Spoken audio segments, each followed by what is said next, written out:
इस वक्त की दोस्तों तमाम बेहद बड़ी खबरें सामने निकल के आ रही हैं, जहां पर एक एक करके चलेंगे सभी मुख्य समाचार। बड़ी खबरें आप तक आगे इसी वीडियो के माध्यम से दोस्तों पहुंचाएंगे। हमारे साथ लगातार आगे इसी वीडियो में बने रहिएगा। दोस्तों, राहुल गांधी की गिरफ्तारी की बड़ी तैयारी हो रही है। जी हां दोस्तों, ईडी पीछे लगा दी गई है। क्या कुछ लेटेस्ट अपडेट आ रही है, आप तक पहुंचाएंगे।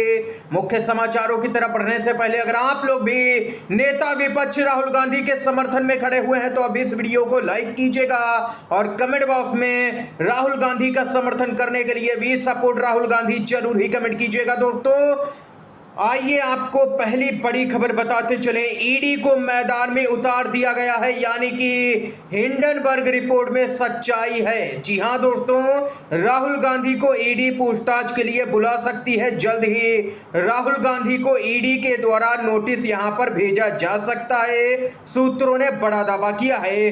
बताते चले कि ईडी नेशनल हेराल्ड मामले में पूछताछ कर सकती है। 2022 में ईडी ने राहुल गांधी से 40 घंटे की पूछताछ की थी। अभी हाल ही में राहुल गांधी ने दावा किया था कि ईडी के यहां पर सूत्रों ने उनको जानकारी दी है, अधिकारियों ने जानकारी दी है कि उनके ऊपर यहां पर रेड की बड़ी तैयारी की जा रही है। और अब राहुल गांधी की बात एक बार फिर से सही साबित होती हुई नजर आ रही है।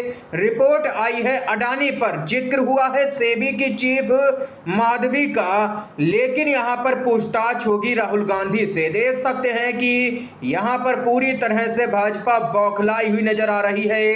राहुल गांधी की भी प्रतिक्रिया आ गई पूरे मामले पर। हम पीएम मोदी से नहीं डरते हैं, राहुल गांधी का साफ तौर पर कहना है। और इतना ही नहीं, राहुल गांधी ने आगे कहा कि पीएम मोदी को जो भी करना है वो कर ले, हम उनसे नहीं डरते हैं। ये यहाँ पर राहुल गांधी की तरफ से दोस्तों पूरे मामले पर प्रतिक्रिया सामने निकल के आई है। दरअसल दोस्तों बताते चले, राहुल गांधी ने यहाँ पर अडानी पर और सेबी पर जो रिपोर्ट आई है हिंडनबर्ग की, उस पर कहा कि निवेशक का पैसा डूबता है तो जिम्मेदार कौन होगा, मोदी, सेबी अध्यक्ष या अडानी। इसी पूरे बयान पर भाजपा बौखलाई हुई है और अब ईडी को मैदान में उतार दिया गया है। यानी कि दोस्तों देख सकते हैं कि इससे राहुल गांधी की लोकप्रियता में जबरदस्त इजाफा यहां पर देखने को मिलेगा। राहुल गांधी ईडी की कार्रवाई के बाद में आगे ही बढ़ेंगे, पीछे आने का कोई सवाल ही नहीं यहां पर होता है, क्योंकि देश की ज्यादातर जनता अब यहां पर इस तरह की राजनीति को नकार चुकी है जो बदले के तहत में विपक्षी नेताओं पर की जाती है। दोस्तों, अगर आप लोग भी खुले तौर पर बीजेपी सरकार के द्वारा जो बदले की राजनीति यहां पर की जा रही है उसका खुले तौर पर विरोध करते हैं और राहुल गांधी के समर्थन में है, तो वीडियो को अगर लाइक नहीं किया है तो एक प्यार भरा लाइक जरूर ही दर्ज करवाइएगा अपना। इसके साथ ही दोस्तों एक और बड़ी चौंकाने वाली खबर आ रही है। सरकारी आंकड़ों से बड़ा खुलासा, पिछले 10 साल में 748 लोगों की मौत यहां पर रेल हादसों में हुई है। ये सरकारी आंकड़ा है दोस्तों।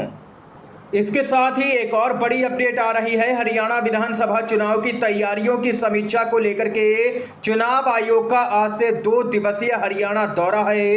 इतना ही नहीं दोस्तों, खबर आ रही है कि समय से पहले ही यहां पर हो सकता है विधानसभा का चुनाव। आप लोगों को बताते चले यहां पर दोस्तों, खबर बताते चले, लोकसभा चुनावों के बाद में अब बारी है विधानसभा चुनावों की। सबसे पहले महाराष्ट्र, हरियाणा, जम्मू कश्मीर और झारखंड में चुनाव होने वाले हैं। सुप्रीम कोर्ट के निर्देश के मुताबिक जम्मू कश्मीर में चुनाव प्रक्रिया 30 सितंबर तक हो जानी चाहिए।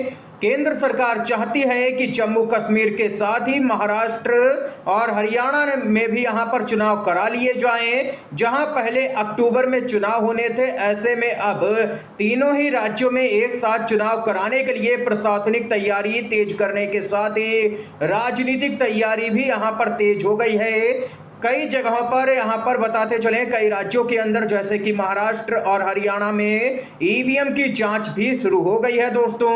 इतना ही नहीं, आप लोगों को यहां पर बताते चलें, बात करें महाराष्ट्र की, हरियाणा की या फिर जम्मू कश्मीर की, तीनों ही राज्यों में बीजेपी को तगड़ा झटका दोस्तों लग सकता है।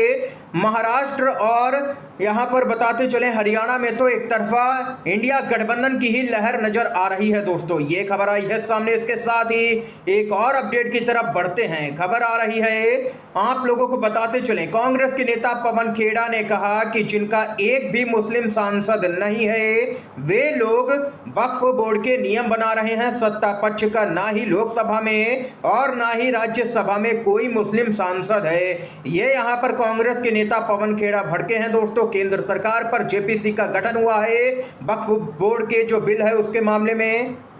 इसके साथ ही दोस्तों एक और बड़ी अपडेट आ रही है। मनीष सिसोदिया के बाद अब अरविंद केजरीवाल जल्द ही जेल से बाहर आ सकते हैं। जमानत के लिए सुप्रीम कोर्ट पहुंच गए हैं केजरीवाल।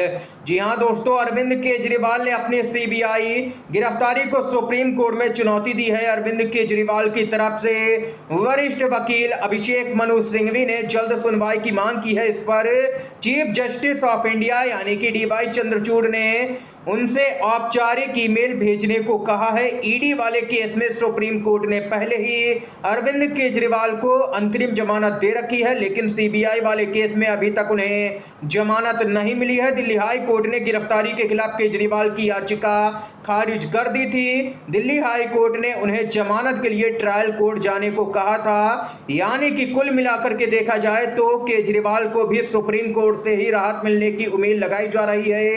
ये खबर आई है सामने दोस्तों। इसके साथ ही एक और अपडेट की तरफ बढ़ते हैं। जी हां दोस्तों, हिंडनबर्ग ने एक और ट्वीट किया, मचा हड़कंप। हिंडनबर्ग ने एक और पोस्ट कर कहा, सेबी प्रमुख के खंडन में उन्होंने कुछ आरोप स्वीकार किए। बड़े पैमाने पर हितों के टकराव की पुष्टि हुई है। उनकी सफाई से साबित होता है कि उन्होंने बरमूडा और मॉरिशस में निवेश किया। हालांकि भाजपाई तब तक नहीं मानेंगे जब तक यहां पर पूरी तरह से अडानी भी नहीं मान लेते हैं कि गड़बड़ी हुई है। लेकिन अडानी भी नहीं मानेंगे क्योंकि सरकार उनके पक्ष में खड़ी हुई नजर आ रही है। हिंडनबर्ग रिपोर्ट निकालता है सेबी और अडानी की साठगांठ पर, लेकिन मिर्ची किसको लगती है? भाजपा को। और जांच किसकी करने की तैयारी हो रही है? राहुल गांधी की। आप लोग दोस्तों पूरा मामला अब अच्छे से समझ ही गए होंगे कि पूरी तरह से सब कुछ यहाँ पर गोलमोल नजर आ रहा है।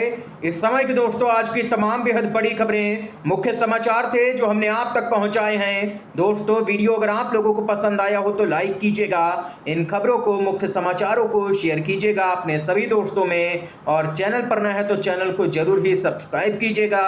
वीडियो देखने के लिए आप सभी का बहुत बहुत धन्यवाद। जय हिंद, जय भारत।